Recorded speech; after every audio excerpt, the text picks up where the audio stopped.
Hello, everyone. Welcome to another episode of No One's a Critic. You know me, I'm Kino, and I'm also here with Mac as always. How you doing this week, Mac? I'm doing good, Kino. The video editing for the leftovers video has officially begun. Nice. It is going to be about 2 hours and 15 minutes long. Cool. And I kind of want to get it. I have to get it out in the next 3 weeks because October 14th is it's a very important date in the series. Ooh, So I'm really hoping I get it nice. out by then. But we'll see what happens. I know that feeling. Like I said, I did the Sopranos 9/11 video on 9/11, so I was like, Hell yeah. there's times where I mean, I'm sure that most people who watch it probably don't care that much. Like, I don't think anyone really looks at the date the video is uploaded in the future. Like the day of, they might be like, oh, this is cute. But like, if people watch it like a month from now, or whatever, they're not gonna be like, oh, he uploaded it, on that day. But it's still, I get the whole idea behind it, and I can't wait to watch that because I like long retrospectives, and I'm gonna watch that video even though I haven't seen the leftovers, and maybe I'll share my thoughts as like because I'm surprised often too how often people watch videos of mine who haven't seen The Sopranos, and I'm like, why are you watching this? But they're like, I just want to hear you explain stuff, whatever it's about. I've done the same with other shows too. I don't know, or like I sometimes I'll watch game analysis on games I've never played, or analysis. I don't know why. It's just I think sometimes I think if the video is good, I think that's kind of what makes it a quality video. Even if you haven't watched it, you can still get something. You can still get something out of it. Well, I think almost the majority of people for video games now watch more games than they play. Like I don't play any video games really besides World of Warcraft.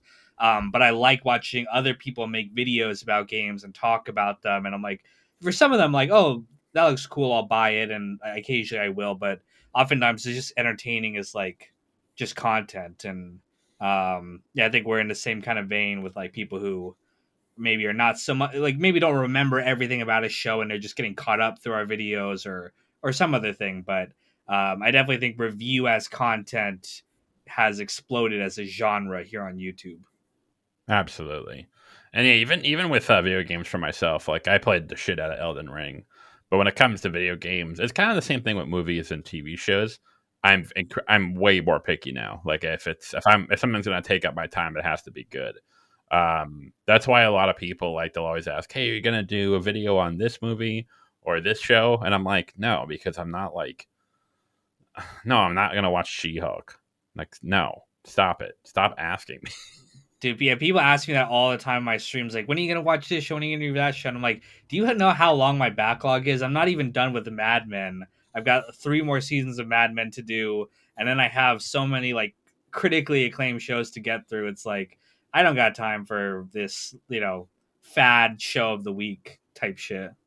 Yeah, and I don't understand it. Like, why so many people? I'll never understand that. Like, hate watching is one thing. Like, or like I shouldn't say that. Like me and my friends sometimes will get together and like watch a bad movie or bad TV show and we'll like laugh at it, but we're having fun. But I think we made the joke last week. Like I can just imagine like some of these guys, like the reactionary YouTubers on YouTube, they're like sitting on the couch, like I have to watch She-Hulk, and I'm like, what the fuck are you doing with your life? Yeah, and I get the people who watch reviews of bad stuff too, because oftentimes with reviews you get the best parts of the bad stuff without having to sit through it, like Hmm. highlight videos of all the cringe moments or whatever, versus actually have to sit there because most shows that are bad are not even funny bad, they're just kind of boring. Hmm. um and it'll be interesting to talk about that this episode because we have a show that many people were worried about whether it's going to be good or bad given the history of the franchise. But this episode, we're talking about House of the Dragon. Now, me and Mac are both really big fans of A Song of Ice and Fire. I know you did your whole rewrite of the final season of the show. What were your thoughts, maybe about the franchise as a whole when you before you started watching House of the Dragon? Like, where were you at, like, mentally with the series? Oh, I was done. I mean, honestly, I can't really tell you. Like, even if it had ended well, And I don't really know how I would have felt about the prequels. Would I have been? It's kind of the same thing. I have a similar attitude with like Marvel, like Endgame had its problems. I had a lot of problems, but like I think it was a generally passable ending to the whole saga, or like the phase 4 or 3 or phase 3. I don't know. And so, but even so, like everything else now, all the Marvel stuff, I'm just over it because it just doesn't really feel. It doesn't feel causal. It doesn't really feel like it's building towards anything. Maybe it is, but from what I've seen, the little I've seen, it just kind of feels like it's like treading water. With the prequels, I kind of was on the same thing. Like obviously, like the series ended so badly that we all had like a collective trauma to like we don't ever want to talk about it again. Like we don't like don't even bring it up. Like like Dexter, whatever. How Much Your Mother, fine. Game of Thrones, no. That's like the Voldemort of like our current society. But yeah, I was intrigued, and I was kind of on one hand, I was kind of like, no, I'm not gonna watch it. I have no interest. But then as it got closer, I was kind of like, let's try the first episode. But yeah, how about you? How did you feel leading up to it?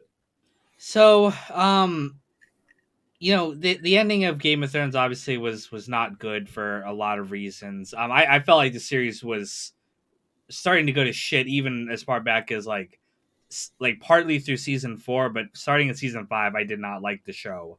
And I'd had major problems with it even before like mainstream audiences really had problems with it.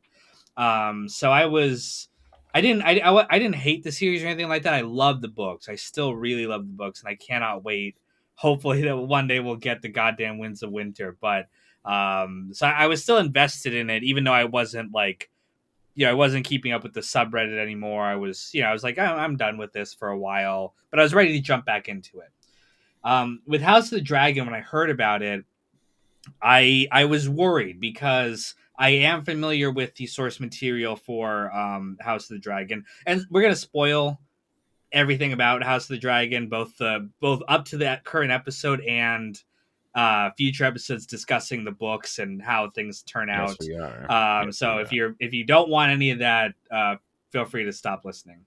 But I was worried when they chose this storyline, the Dance of the Dragons, because this is a very kind of nuanced story. It's a very it's got complicated characters. Characters are not very heroic, and I was worried that like given the last season and their uh habit of like simplifying characters, would Hmm. this turn out poorly, or would it turn out to be like would they give it the kind of proper character motivation needed to make a good story? And what do you think so far? What has been your take on these first? We're up to 5 episodes, so halfway through the first season. Yeah. Sorry. Quick aside. What didn't you like about season 4 of Game of Thrones? Because that's usually cited by many as the show's peak. I felt like that was the point where I could see hints of the writing starting to get badly with just the way that how some of the not all the characters, but just some of them. I don't know if I could talk about it specifically because it's just been a long time since I've watched it, but and like I said, most of season 4 is still pretty good, but there's some characters so I was like who they had started to do some kind of original stuff with, and I'm like, oh, like maybe Arya, maybe some of these other people, and I was like, Brienne. I think that's another example of like they changed her storyline in the Riverlands and stuff like that. So I was like, ooh, there's going to be some problems with this kind of stuff. And then Hmm. season 5, I was like, oh my god, the problems are just piling up everywhere. So that's what I meant by Yeah, that. that makes sense here. It's almost like they didn't really they weren't a detriment to the season, but in retrospect, you can definitely see how they were when the threads started to be pulled, and like the effects weren't shown right then. Like the big one for me, obviously, is the Taisha confession, the Yeah, omission that's of a that. great example. I should have brought that up exactly. And it's Yeah, like that and that's doesn't necessarily ruin that moment, but you're like, oh, you've ruined exactly. Tyrion's character for the next 3 seasons because he's not in the dark place he's supposed to be going into that. Oh man, I'm still not over that. I can't believe they did that. But so That are was your sorry. big Anyways, video. Your big video was like why the Taisha, your first one, right? The why the Taisha confession, leaving it out, ruined Game of Thrones. Yeah, my first video, and it's funny because in retrospect, I didn't even realize at the time it because I remember I didn't really even think. I mean, like obviously, like I knew they omitted it, but I'm like, oh, okay, well maybe it's not going to be a big deal. But then I started to realize, like, oh yeah, shit, like they're sending him on. Like he has, like I don't even. Now I'm trying to think about like why did he even try to go get Danny? Like, ugh, It I don't doesn't make want to get in. sense, and it Yeah. doesn't, where he's at in his head doesn't make sense. And again, it just is, it's symptomatic of them bringing up a plot point and then just forgetting about it, which we'd see throughout the whole series. But again, we're not here necessarily to shit on Game of Thrones. We did that a lot during our first podcast on my channel, the Pure Kino podcast. But this time we're here to talk about House of the Dragon. So how do you feel so far about the series? Oh, I think it's like legitimately fantastic. I think you're correct. I think they picked a really interesting start point. I'm curious as to where they're going to take it. Like, is the whole series just going to be about the Dance of Dragons, or is it going to be like, are they going to go all the way up until the Mad King? Because all seeing like, I think it'll also depend on how successful the show is. Like if they hit Game of Thrones numbers again, I could see them, going oh, I beyond think they just already the how have. I in I terms of think watch numbers. yeah, after one. Well, obviously, like with streaming now, I don't know about debut. Um, let's see. After 1 week of availability, the viewership rose to nearly 25 million across all platforms. Now, again, it's hard to now with like full streaming. It's kind of hard to like gauge, but I think it's something where it's like, no, this is gonna be big. Yeah, it's like it's really interesting. I think you hit the nail on the head, where you can already tell the characters are. It again, it feels like Game of Thrones because the characters are not just like, hey, these are the good guys, these are the bad guys. At first, I thought it was gonna be like, oh, that they kind of were like building up Rhaenyra. I'm like, oh, what are they gonna do with her? Are Mm-hmm. they gonna make Alicent just the evil one, and then like right now we're halfway through the season and already you can tell that like, oh no, this isn't gonna what that's not what they're doing at all. All the characters like Rhaenyra's starting to like pull some shit, and you're kind of like, hmm. Mm-hmm. Damon is excellent. Matt Smith is absolutely crushing it. Allison is also excellent character. Um, Viserys, I actually like his portrayal. Yeah. He's surprisingly down to earth, Yeah. given like he's just like done with it, and he's just like, Yeah. oh my god. So I really like, yeah. So far, I really enjoy it. The one thing that I really like, and this is more from just like a simple storytelling perspective, I think I might have mentioned this 1 or 2 episodes ago, but when I first watched the Game of Thrones pilot, I actually don't think I got through it. I think I Mm-hmm. actually was kind of like, because the pilot was like, it was they introduced like 15 primary characters in the Mm-hmm. pilot, and it took a while for shit to get going, and it was kind of like you had, it was one of those shows where you really had to give it like 3 or 4 episodes to kind of Yeah. like hook you. What was really interesting about House of the Dragon was that the storytelling was so much more accessible, where even if you had no idea what was happening with like the houses, like Targaryen, yada yada yada, even if you had no knowledge of that, you could still understand the character dynamics. You could still understand like you could understand like what was going on in the show. Something that I don't, Mm. I think with like Game of Thrones in retrospect, you really had to like pay attention per the episodes. Now that's not necessarily saying that's a bad thing, but I think that the way House of Dragon is doing it is they're making it a lot more accessible to new fans, like to new watchers. Like this is something where I think like my mom could watch and she could still follow along with like it's there aren't as many players and there aren't as many threads. The storytelling is a lot more straightforward. In it, but yeah, again, not in a bad way, but in a very, I think it's actually a very good thing. I think stories that are able to do that are, I think it's more impressive sometimes in a way. That's interesting that you say that, because I kind of feel the exact opposite. I don't know. I felt like this show was way more confusing to people than Game of Thrones was, and less dramatic from the get go. Because I'm thinking of the first episode of Game of Thrones ends with the shot of Bran being pushed out of the window, and you're like, oh my god, we don't have that in the first episode of this show. It's like it I thought it was very slow the first episode. Like you're like, Yeah, but oh, we get that she's gonna be, it's like a queen, and that's something very new. But I felt like there wasn't this dramatic incident that really kind of pushed things like over the edge. yeah, but I think I would say that was the drag because they already planted the seed of Damon being like vying for the throne. So right away you're like, oh shit, what? Okay, so because like I don't know. it That's was. just more of a conceptual kind of conflict to me than like the brand being pushed out the window.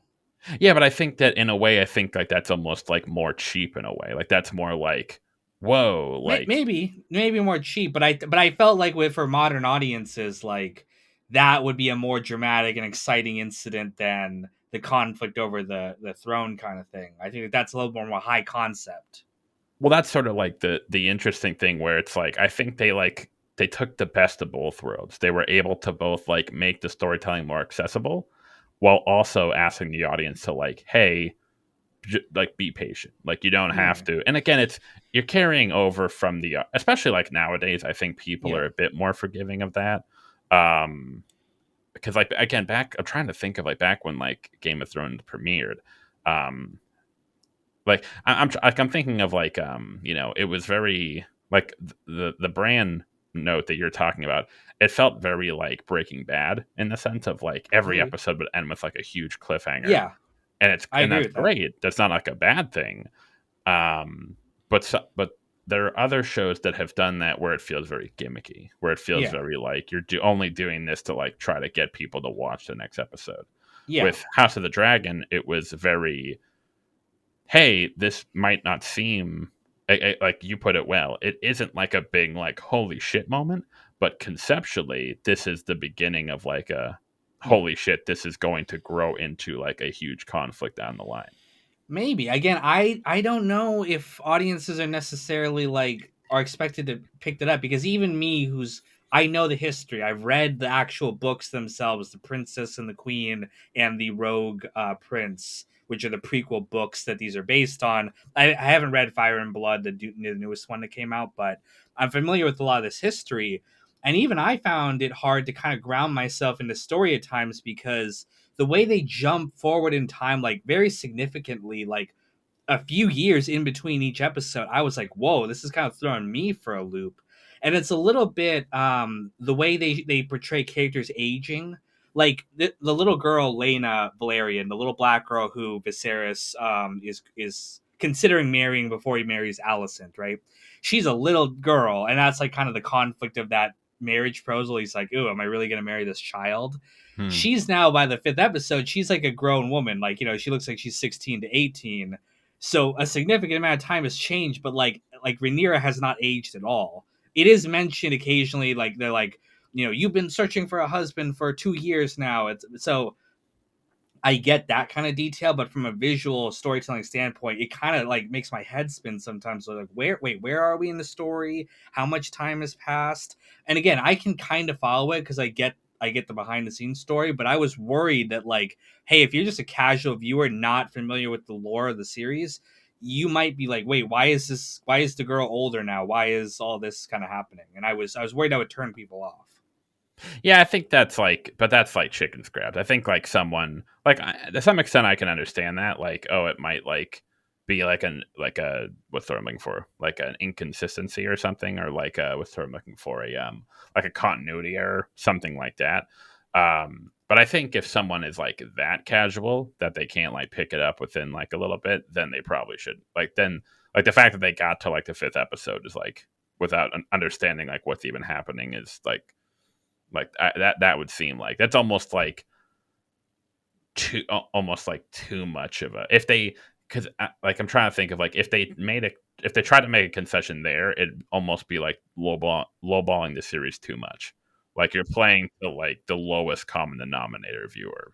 Yeah, and it's not, again, not that's not. I don't think it's bad. Like I don't think House of Dragons bad, but I felt like some of the storytelling and like the pacing and stuff felt off to me because of that time, because I wasn't completely grounded in how much time had been passing.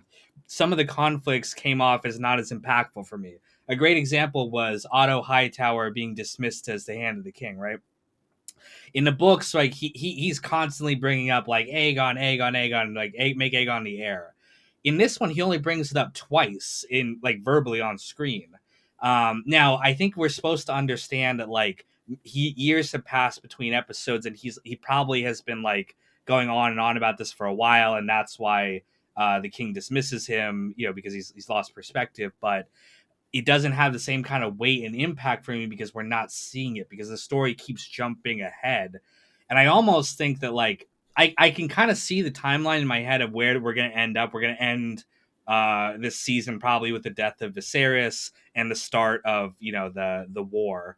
But I almost wonder, should we have slowed it down even more to actually like give me proper time with these characters to really feel the weight of some of these like choices and their impact. Yeah, I think I completely disagree. I actually think that was a big problem I had with the original Game of Thrones, was that the time, like it really didn't matter at first, like in the first couple seasons, but eventually then it started to get to the point, especially when all the characters were in different places. You start to kind of like pay attention to like, wait a minute, like how long has Danny been a Marine? How long has it taken from Tyrion to get there? And again, like it didn't really like that sort of stuff didn't matter in the biggest way. Like it's hey, has it been like 1 year or 2 years? It's like, it doesn't really like make that huge of a difference. But definitely towards the end there, I mean, obviously, like there was the issue with the final season and like travel time. Like it seems like they just completely threw that out the window. Um, but no, with this series, that's what I was afraid of. Like when but the jump between the first and second episode was like something like, it must have been at least like I think a year, and then between the second and third, it was maybe like another year and a half, something like that. I'm not Because sure. she's got a baby by that time, and like a full she's given And birth. yeah, but like but at that point, I was like, this is at first I was like I was a bit concerned like if they're going to be able to manage it, but I think they did fine. And also with the All Hightower, I would actually argue that, and I thought they did very well. This was like what they really did with Otto, was that, and I'm not sure the actor. He's very familiar. I'm not sure his name. What they did so well with him was that it was hard at times to tell what he was doing. Like it in the beginning of the first episode. No, sorry, at the end of the first episode, when he told Allison to like, hey, maybe you should like check on the king. It was very clear at that point Yeah. that what he was trying to do. Like Mm-hmm. it's very clear what his end goal Yeah. is in that exact moment. So I think to if he had kind of so yeah, after he mentions that, his motivation I think is solidified, or it's at least like communicated pretty well. Because obviously, if he pushes too hard, if he was like in the series going like Aegon, that would kind of be like even Viserys, even not much of a dope as he is, he would be like, okay, now it seems like now it kind of seems like you're doing something here. Um, but then, and that was interesting too. I thought that was brilliant. How when he tells Alicent that, hey, if Rhaenyra is queen and your kid is a threat to her reign, I'm not saying she will, but she might kill him. And so, Yeah. and that was brilliant. And again, it's hard because I'm like, because they left Otto's, and especially the actor, he does it so well, because they left him kind of ambiguous. Like, is he saying this because he wants her to like, is he still just trying to like meet his own ends, or is he like actually concerned for his daughter or his Yeah. possible grandson? Yeah.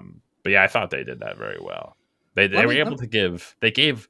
It was almost like the writers knew to like how to give enough Mhm. that like everything is like makes sense and like everything is established without like beating. Mhm. Because again, like it's hard because especially coming from Game of Thrones, again, you don't want to like be like chicken scraps. Like you don't want to like you don't want to you know market yourself to the lowest common denominator fan, like someone who's like, duh, what's going on? Um, but yeah, I think they're doing a very good job of making it complex enough where it's like, you have to pay attention, Mhm. but not too much so where it's like if you miss, especially like now with going into the second half of the season, like Valerian and like all the names are kind Yeah, of like, yeah. so like, yeah. Yeah, I will say this. I wanted to bring up some things I did like. One, um, I think that the way they handle the world building was very well done. Like they bring up a lot of very specific stuff from the books that Game of Thrones would never touch on. They would never go this in depth. Like they mentioned that House Valerian has two castles. That's a unique thing there's in the books, and it's like, oh, they bring it up, and they don't just simplify it down to one. There's a lot of little elements, the triarchy, the free cities, all this kind of world building stuff is really brought into here. And there's even a discussion in the last episode where what's going to be the name of the royal family when Rhaenyra marries Hmm. Laenor Valerian. I was like, oh wow, that's very specific. That in a way that I don't think Game of Thrones would have ever been, and I thought that was kind of cool.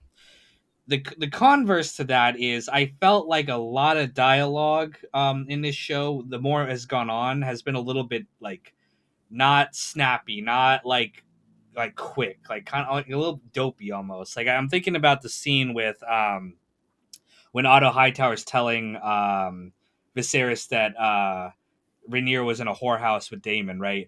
Like this goes on for like 2 or 3 minutes where he's like, I had to report that Rhaenyra was, seen with Daemon and over here, and the king's like, what was she doing in a whorehouse? And he's like, she was naked with him, and he's like, what were they doing? Like, it just felt like it kind of went on, and I felt like the dialogue is like not as snappy as I felt like the earlier seasons of Game of Thrones were.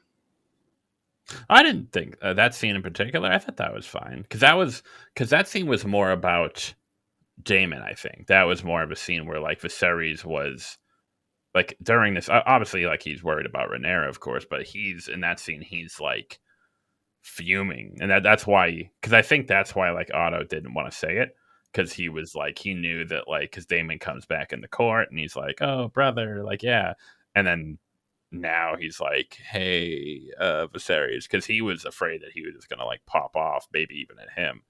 Um, but other than that, I can't really think I of don't know. Just anything in else. general, like I felt like again, not as like I don't know if there's anything I could like quote from this show. Like there's no iconic lines so far. I mean, maybe there's something like, they'll never let a woman sit on the Iron Throne or something like that, from the trailer. But I don't know. It felt like season one of Game of Thrones. There were a lot of iconic lines of characters talking to each other, like Ned and Jamie Lannister, Robert Baratheon. They just had a lot of great lines where you're like, oh, that felt well written, in a way that I haven't felt anything like that this season. It's kind of like almost played it safe in that regard. Just kind of not boring per se, but just not exciting or engaging. I felt a little bit about the casting in the same way. I think it's cool in a way, but a lot of the actors they've cast on here do not like.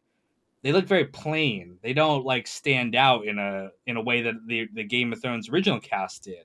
Now I think that's cool. I like that they felt brave enough to not feel that the urge to cast like Hollywood stars, except for of course Matt Smith. But um, a lot of these guys have a very forgettable look in a way that I thought was interesting. Yeah. So sorry about the quote. Yeah, the dialogue. So that's just this is just like my opinion.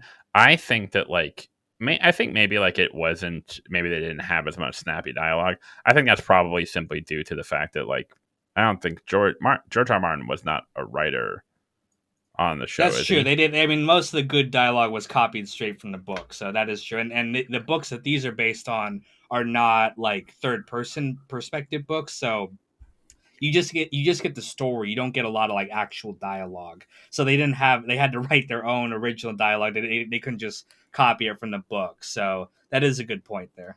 Yeah, and I think that's just like my own personal preference, where I think, and this is like again, this will sound harsh, but I think it's completely true. I think that like people like Aaron Sorkin and Tarant- Quentin Tarantino have, in a way, ruined, or, and it's not really their fault, but I think they have ruined the what is perceived as good writing. So, like for example, like whenever people are talking about like Aaron Sorkin or Tarantino, they always talk about snippy dialogue, snappy dialogue, and like shit like that. Or like, and it's happened with other shows too, where it's just like people will just like, oh, that's a great line. It has good writing, and it pisses me off because it's like it gives people this perception, and this actually I've seen this at the Oscars especially. It seems like sometimes I can usually tell which screenplay is going to win, like the screenplay Oscar, because it has like the most like quippiest or like snarkiest dialogue, which is frustrating because a a silent film is still written, like it's a silent film can still have good writing, or a film with very minimal dialogue or no dialogue at all can still have good writing. It almost like bugs me where it's like it's all about or nowadays, or a lot of shows that I see they focus so much on having like quippy lines that it almost makes it becomes distracting because it doesn't even sound like the character is saying it. It sounds like the writer is like, "Hey, quippy line." In some shows that works, like Ted Lasso, that works, but that's because with Jason Sudeikis as Ted Lasso, that's the character. Like that's like Mm-hmm. a port, like a trait of the character. Mm-hmm. But then there's like a lot of Aaron Sorkin stuff. Like all the characters sound exactly the same because they're all like just making the quippy dialogue. Yeah. So I agree that it does have less quotable lines, but at least for me personally, I am okay with that because it leaves more room for because you can kind of, I think that allows you to focus more on like, even if the scene, even if the dialogue in a particular scene is very banal, even if it's very like seemingly boring, there's a lot like a perfect example was when, so at the beginning of the episode, the most recent one, Damon kills his wife so he can inherit her lands. That conversation he has with her cousin at the wedding was like brilliant, where Damon's like, "Oh yeah, I'm so like heartbroken over my wife's death. By the way, can we talk about my inheritance now?" Like that was and like that whole scene. It and again, so like that's an example where like if there was quippy dialogue, like if Damon made a snarky comment, it wouldn't. That would it would kind of like tip off. It would be a tip off, like oh, if he like said some like smart ass shit, that would kind Well, of like be like a oh now he I think it was more impactful. Actually, I think it was more impactful because you could tell through Matt Smith's performance. Like he was kind of like smirking the whole time, like, yeah, let's talk about my inheritance. Like I'm really heartbroken over my wife's death. I think, like personally for me, I think it allowed more for the performance to shine through as opposed to just like giving actors quippy dialogue to recite. Which and Game of Thrones never had that problem. Maybe with Tyrion like once or twice, especially in the later seasons. mhm. Um, but it's more of a like a trend that I see in a lot of like television shows now, like nowadays, like more like low key stuff. But Yeah.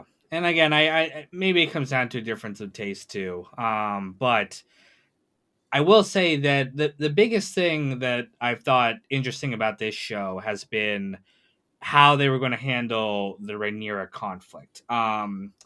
Because again, and we've talked about this, we live in an age of a certain political climate of the way we tell stories and the way stories are made, and it was very like the marketing of this show was very heavily like playing into that feminist element to it, which is like you know a woman on the throne, like and all these misogynistic men are going to try to stop her, and that's what the entire show is going to be around. And I was really worried that that's what the story was going to be. It was just going to be the story of a woman trying to take her rightful place on the throne and the evil men who are trying to stop her.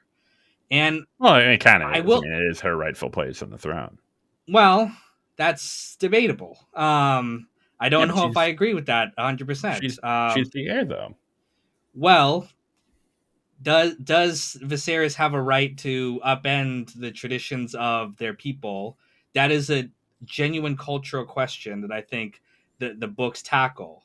The place of where does the loyalty of these characters lie in? I think it's a part. The misogyny is a part of it, but it's not the entire story. There's a whole political, economic, sociological issues that go into this conflict in the book that I was worried that the show is not going to touch upon. It was just going to be the misogyny thing. And I do think that the show has hinted at me that it is going to explore those issues in more depth. It's going to explore house loyalties and house, like, the High Towers being really invested because it's their blood on the throne. The Valerians being invested because it's their blood. Damon and all these characters. Like, it does seem like it's going to be more than just a woman thing, and that's what I was really worried about going into this. Wait, what? So what made you concerned, though? Because of the trailers and stuff. It was like the trailers were all just about like, Yeah, I don't know. the Like men will that's tear the realm apart before they let a woman on the throne, and that's, again, like I said, that's part of it, but it's not the that's entire conflict. And also yeah, it's a Rhaenyra's big part, character though. growth. Sorry, go ahead. Well, it is a big part, but I mean, like, I don't know. I always feel like that way is like, I almost wonder because I get that a lot. Like, I hear that argument a lot with like movies and shows and stuff like that, and it's like I almost want like like I don't think like it's not like the writers are the ones making the trailers. Like the people who make the trailers are usually like that's why I usually Yeah, like it's frustrating whenever I hear like, oh well, this the trailer man. It's like, well, yeah, but like just wait till the show comes out because yeah, but otherwise you're yeah. yeah, but I'm saying that, like, there's more than goes into it than just the woman thing. Kristen Cole supporting Aegon and convincing him to Rhaenyra is going to kill him was not motivated because he hated Rhaenyra because she's a woman. He hated Rhaenyra because he was in love with her and she rejected him. Or, again, we don't know fully from the books. There's this air of like unreliable narrator, but there's a personal thing that goes into that. The fact that her kids are bastards and they're not legitimate heirs to the throne. It's very obvious they're not legitimate heirs to the throne. The fact that Daemon is her husband, and a lot of lords don't want Daemon on the throne because he's a psychopath. Again, the different house loyalties. It's not just the woman thing. It's not in the books. It is a part of it, but it's not the only part. And that's, like, I keep harping on about it, but I was worried that was all it was going to be. Oh yeah, no, I wasn't worried about that. If anything, I thought that like the original Game of Thrones was like it leaned more, even like in the earlier seasons, especially with like Cersei.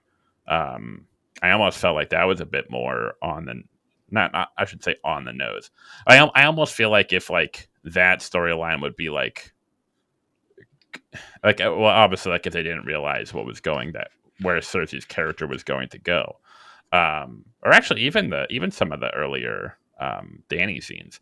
I always thought, but that wasn't more of an issue with writing. That was more of an issue with directing. I thought it was more of an issue of the directors framing certain scenes with Danny as like more heroic, as opposed to kind of like more of like a double edged sword as they are in the Yeah. books.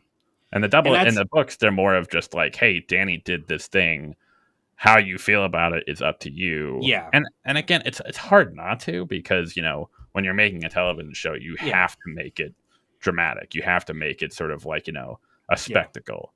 But And I think I they agree. did kind of flub that up a little bit.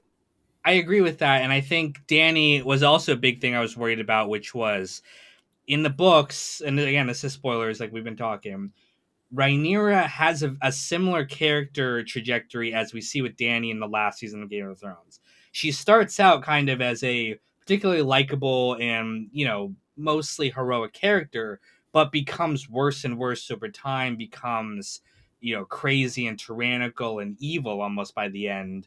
And they did that with Dany, and the public's reaction was horrible. So I am a little still worried about, like, oh, are they going to show Rhaenyra at her worst? Or are they going to make her, again, the heroine who did nothing wrong, and it was just the men who Well, no, were I responsible did. for that. Yeah, but I disagree. Well, I would actually argue that it's not the case even with Danny. And Danny, they showed her. Ironically, I would argue that the fact that in the show they make Danny in the end comes off as like 10 times worse than she's going to come off in the book because they stripped away the entire just so like I Yeah, did a video on this. I know there's going to be it's pretty I think it's pretty clear at this point, so it's not really a yeah, spoiler for the book, but there's a very clear trajectory in the book that Aegon or Fagon in the book, um his him being present in the universe is going to this is what eventually is going to lead to Danny um, losing her seat. What's probably going to happen is Aegon's going to arrive at King's Landing. hmm Danny's going to roll up, yeah, yeah, and they're all going to be like, "Hey, Danny, like, thanks for all you've done, but like, yeah, he's a dude. He's got a yeah, dick. yeah, Why don't you like marry him and you can be the yeah, queen?" And then that's going to like it. At least with that, like it. Okay, that makes. I'm not. I don't mean to defend her actions, but okay, this makes a lot more sense as to why she's doing what she's doing. Whereas in the show, she's just a nut job. Whereas in the what's interesting about House of Dragon is they're already planting the seeds, I think, of when Rhaenyra is going to become this person. mhm, Like you can already tell that. And again, she's like a young girl. She's being told by her father one thing, she's being told by everyone else another. She's being fucked with by her uncle. mhm, She's all over the place, and they're really setting up the seeds for okay, I can. And now like Allison, she feels betrayed by her, and even though they might still like be friendly, that relationship is never really going to mend because she still has to call her best friend like queen and shit like that, and her own children are like going to be like contestants of this throne. So I think they're doing a really good job of so when she eventually does go down that path, they can make her just as worse as they need to be because they properly set it up and so you understand why she ended up that way she did. With Danny, it was more of like if it was an issue with like a heroine for Danny, like I don't they would have tried to like make her that's the irony. If it really was about that, they would have tried to make Danny's burning of King's Landing justified in some way. They would have tried to do something of like to like I don't even know what they could have done. But I think that was the issue with the writing is they literally wrote themselves into a corner. They took out a crucial piece of the story and they're like, "Hey, this has to happen in the story." No, And they're like, "Oh it happened. It shit." has to happen in this story too. She has to end up where she ends up. But again, I was worried that because of the reaction, regardless of how they got to that point with Danny, you're right. It was their fault for not properly setting it up, not properly justifying it. I mean, that's a problem with the whole last season. Um, but given the reaction that audiences hated that turn of events with Danny, I was worried that their instinct as writers in this show would be to temper that with Rhaenyra, or else get the same criticism they got. Because it's not just about in like translating the written page to television. They have modern audiences. They have new people. Like there aren't enough book readers for them to just make this show appeal to the hardcore fans. They have to appeal to people who are not hardcore fans of the series and who haven't read the books and who are not familiar with the lore, or else it's not going to be a successful show. So again, I still worry about that to an extent, but we'll have to see. And it does look like again that they feel comfortable having their characters be very um morally ambiguous. Again, characters like Damon, even the other characters who seem like Corliss to an extent, Otto Hightower, they do seem to be comfortable in that space of not making these characters super heroic or whitewashing them like they did with Tyrion last season. But then again, Tyrion didn't get really whitewashed until the later season, so we have to see how it Well, and goes as the show goes on. Yeah, I'm not worried because in retrospect, I think the issue because I remember in my original Game of Thrones rewrites, I complained about like they really did make a lot of the characters more like stock good guy, stock bad guy.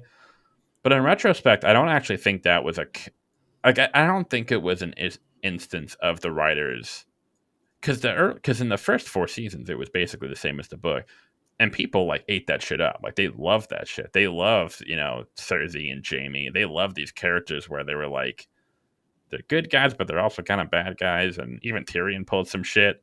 Yeah, Um, and so that didn't. I think the issue is that when they started to lose track of the writing, when they literally started to lose the plot, they just kind of defaulted to like Hollywood, to like standard Hollywood. yeah. Oh, John, because again, like John is supposed to become a darker character. He's a well, I haven't said darker, but like he's a more like No, I get what you mean. morally, yeah, he's a more like cutthroat character in the Yeah. book.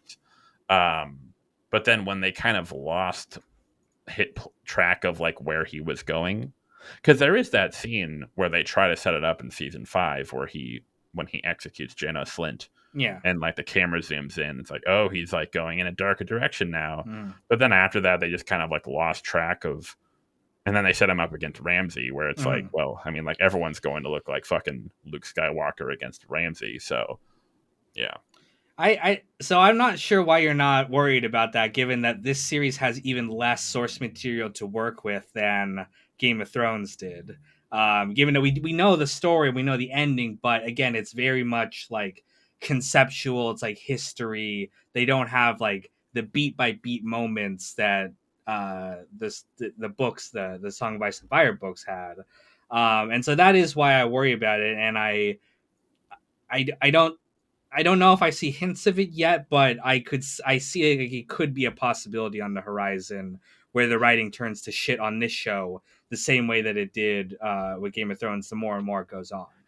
well, it wasn't. Well, I think the difference is that, and I think this is like what is actually interesting and like probably like a blessing for House of Dragon is that it's a story being told on a much smaller scale. It's a story, or I shouldn't say smaller scale. I should say like more focused. Like this is a show that is clearly about Rhaenyra and Allison, and this is like these two are going to be like this is like where like that's like sort of like the heart of the show where the drama is going to be, like the battle between the greens and the blacks. Well, but Um, they also added in the prophecy of the Long Night. They established that in the first episode, and that's also what this show is going to be yeah, about. I don't think that's going to be an issue, but I don't know. They didn't handle that good on Game of Thrones either. But the issue with Game of Thrones was more the fact that because like oh they knew the ending, but the issue was is that it wasn't like again it wasn't an issue of like knowing the ending. It was an issue of they had cut out so many pieces essential because Game of Thrones has so many moving parts. It has so many like you have people hundreds of miles away who are playing very crucial roles into setting up future events. And when they just kind of went ape shit in season 5 of just oh we have to just like we're just gonna like tear these like we're gonna tear like a dozen characters out and just throw them on the cutting room floor and then hope for the best and hope everyone winds up exactly where they need to be. Whereas with this one, not only is it a smaller scale, they also know where they're going, and that lack of the lack of complexity, and that, again, that's not like that's not a criticism.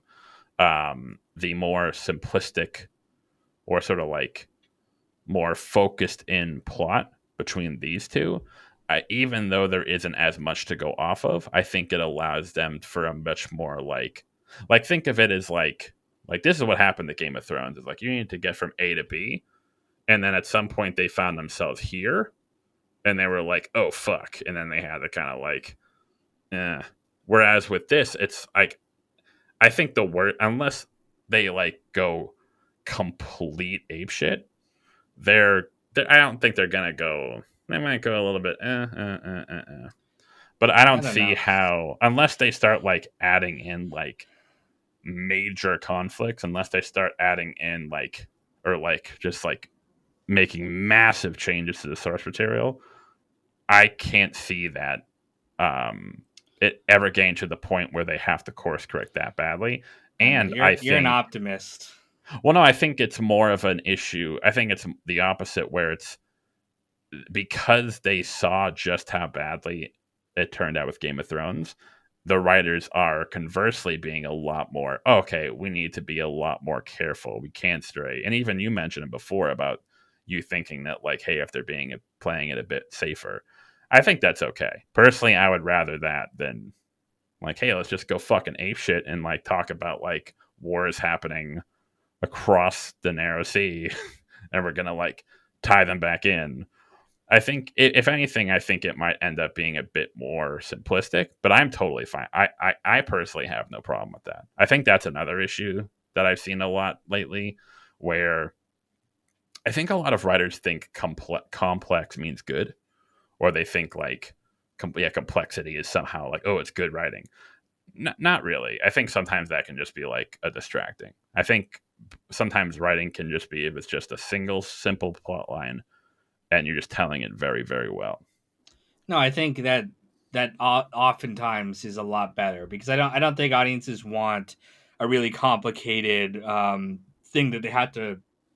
I mean, you want to pay attention. You want to like learn about character and background and stuff like that. But you don't necessarily want to keep track of 100 different plot threads in your head that most of them are not going to amount to anything.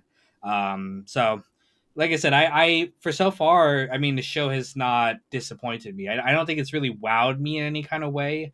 Um, and that's again, I mean, that might be just because they're playing it safe for now. But I don't think it'll hit the highs of Game of Thrones if I'm being serious right now. Like I don't think it'll hit like the oh my god, I love this show kind of feel that I had for the first 3 seasons of Game of Thrones, but I don't think it will also hit the lows of like Jesus Christ, why am I watching this shit of the later seasons. I think it'll be more towards the middle.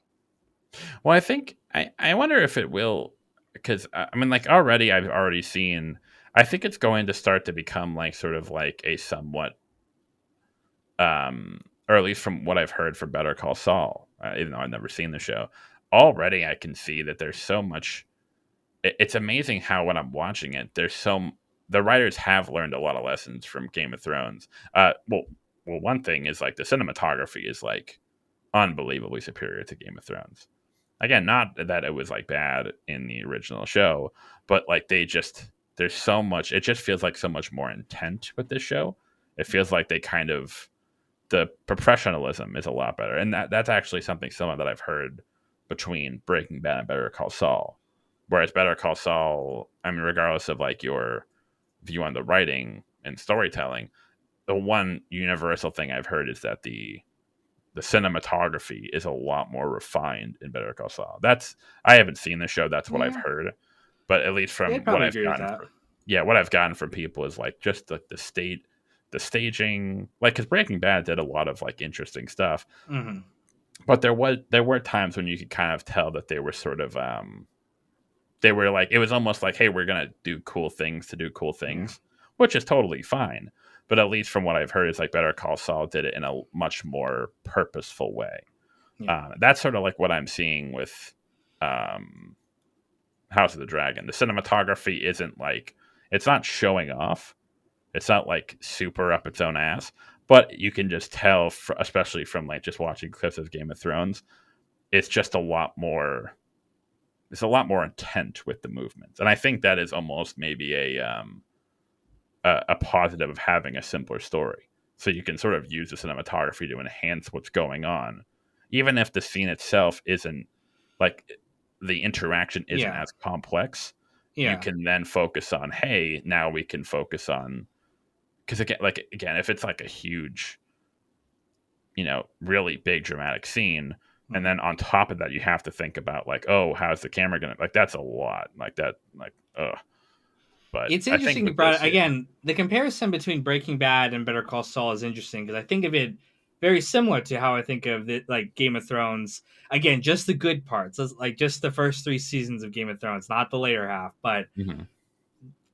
Breaking Bad, again, a lot of people say Better Call Saul is better than Breaking Bad. I don't see it at all because again, I look for different things maybe than other people do. Like I don't cared that much about the cinematography. I mean, it's good; it should contribute to it. But for me, I'm looking for like the whole kind of experience of the show of like, am I immersed in these characters? Am I immersed in the pacing of the story? Is the action like, is that moving me along at a, that's what I love about Breaking Bad so much. Like the experience of just watching it, I like, it takes me through it like on a roller coaster, and I'm enjoying it.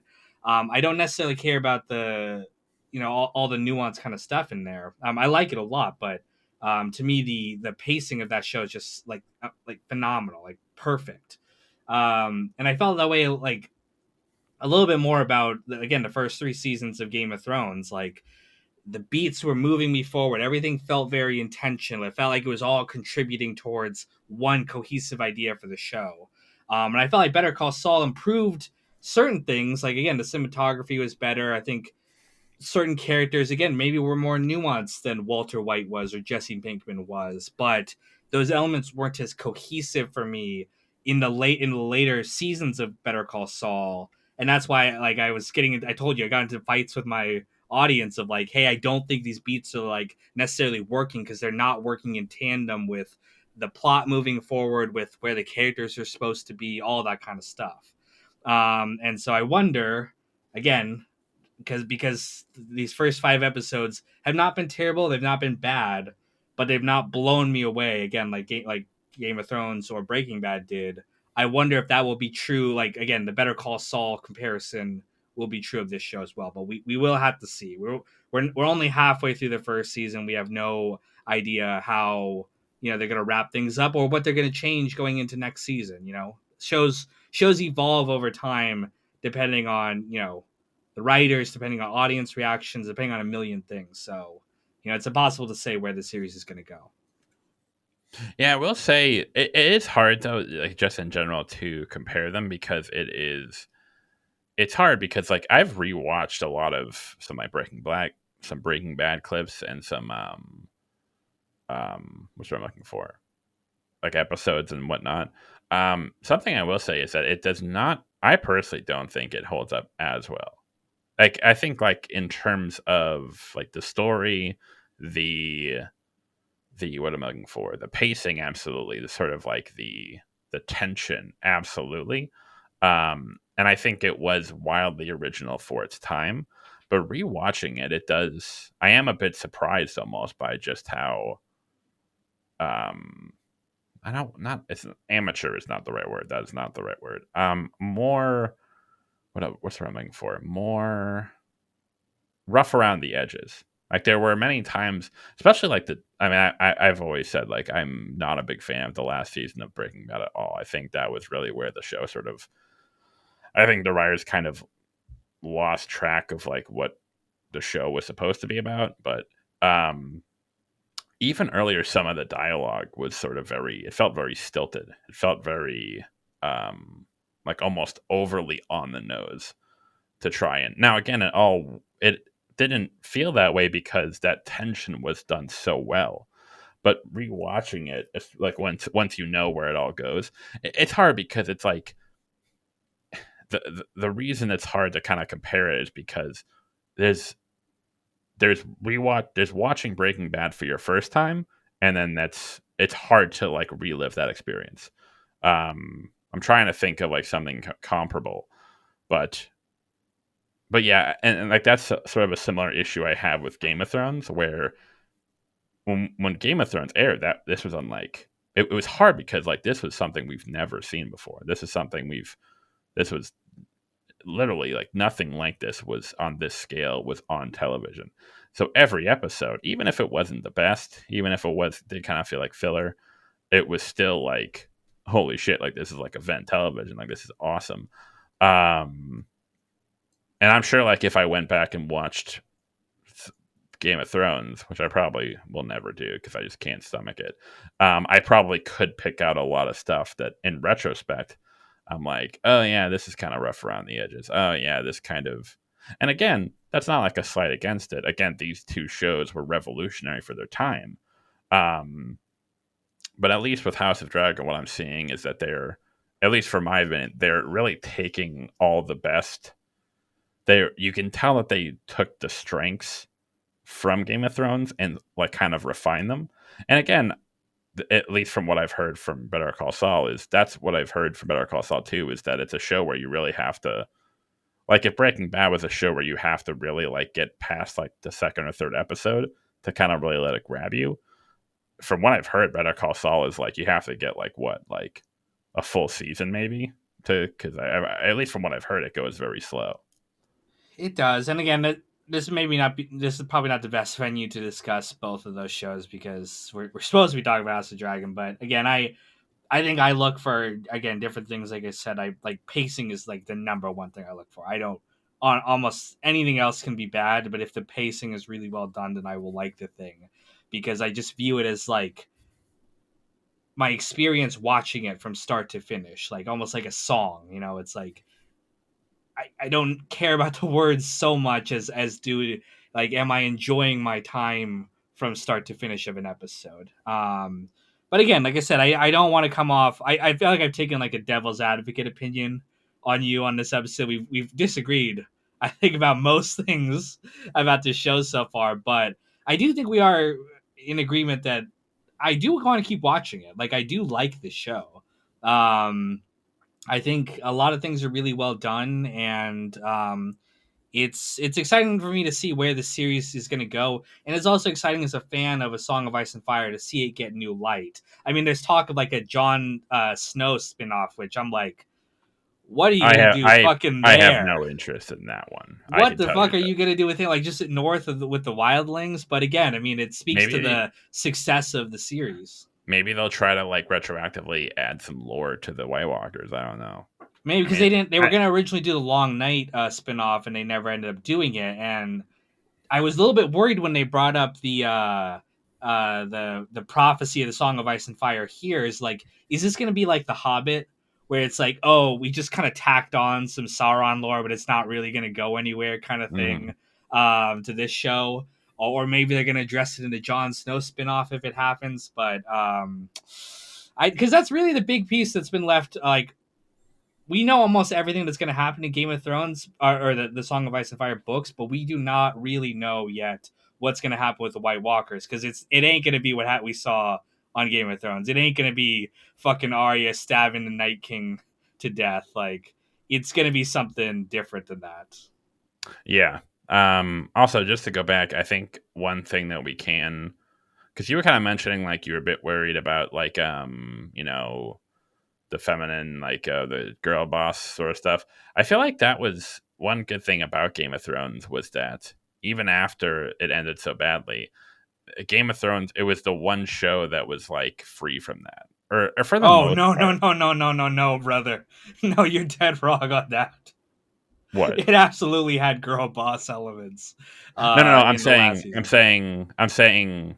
um, and within like the fandom, in terms of like people Okay. weren't watching it and like going like getting fucking triggered over like, oh, Okay. Danny killed the slavers, or like shit Okay, like yeah. that. Like that was it was like especially like after the and like particularly after the show ended, it was a thing where it wasn't like people weren't like, because like I could see now that like I could almost like hear it now that people like you could hear like the fucking like loser trolls being like, yeah, because they tried to make her a good person, but then later they needed to like make her bad for the plot. Like it was almost like one of the only shows can remember, because even Breaking Bad kind of had that with Skylar, where fans would kind of like make it a little bit weird, and like they would like start to bring in like politics and stuff. Um, with Game of Thrones, I don't remember because I was pretty like into like like fandom, like Yeah. Reddit and all that stuff. I didn't really see that much of that, which was Yeah. I have interesting. no idea what the fandom, but I thought you were saying there's no girl boss parts of Game of Thrones. It's like, bro, do you remember the Sand Snakes? The Sand Like, Snakes. that shit was awful. Oh, I don't think the Sand Snakes were a girl boss.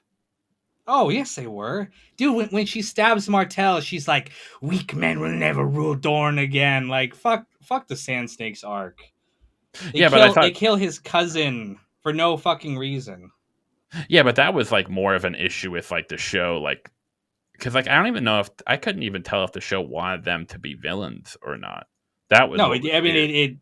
I mean, that's bad writing in general, but it was absolutely a girl boss kind of writing there. Oh, I don't think that. I don't think that was the issue though. Like I don't Oh, think well, that's yeah, I why don't it know. was like bad. We're 100% off base here then, because I don't know how that could not be there, Well, but because regardless, you know. well because like the reason it was like bad. Like this is always an issue I have again with like, a lot of these arguments. It's like I think that might have been like they might have put stuff in there like just to like filler. They didn't know what else to put.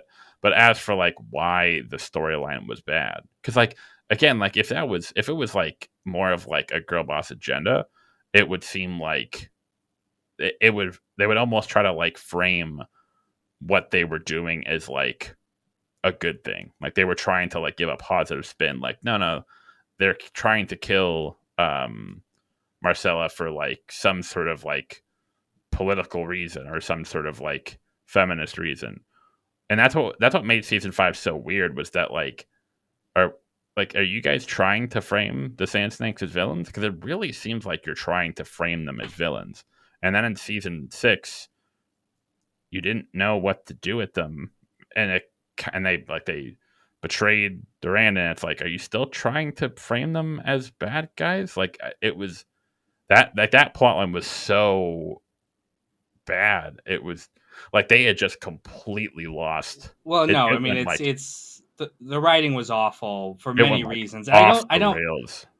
I don't think girl boss though necessarily means that it's bad. Like it could still be well written, but it's still girl boss. The fact that every single leader in like in all of Westeros, Dany, the Queen of Thorns, again the Sand Snakes, Sansa with the Queen in the North at the end, Cersei, like all the leaders were female and stuff. That is absolutely like there are girl boss elements of that. And again, it doesn't necessarily mean it's bad or it's out of place, but that was absolutely part of the writing there, and that's just what I meant by that. I don't. Well, no, I think that's what because that's probably what's going to happen in the books, right? No, not necessarily. There are Yeah, they're still like many men still leading. Martell guy is still alive. He's still doing stuff. He's in charge of his country. yeah, but like I Um, mean, like but like in the show, like Gendry is taking over. What's its face now? But I meant more in the sense of like in the books, it seems like for the major ones, that's where things are headed. I don't know Like with about that, but Sansa, they're sort of building up an arc for her returning to the North. Dany, of course, is going to become queen, but then she's going to go ape shit.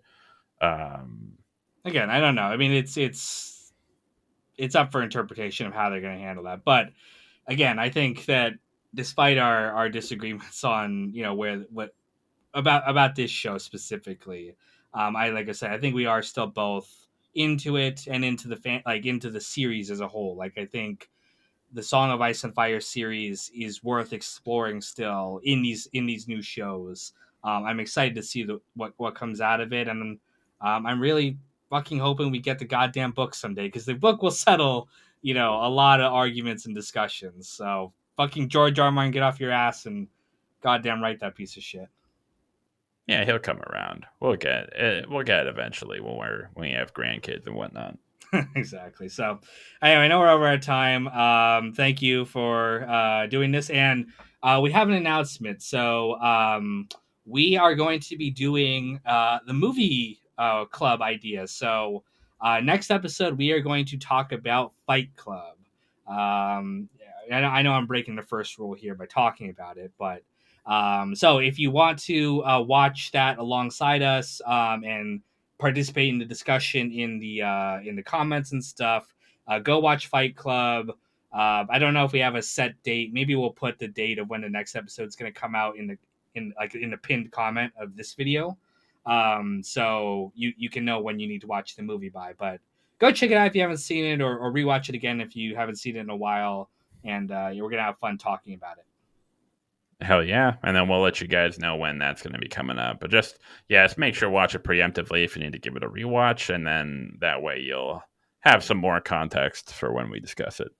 I'm excited because I think it'll be fun to again shake things up, review one specific movie or something, get some audience participation, and then you guys can let us know maybe in the comments of that video too, what you want us to talk about next. If there's some particular movie that we have a lot of interest in. But we'll cover that when we get to it. Thank you guys for watching this episode of No One's a Critic, and stay tuned for the next one coming soon.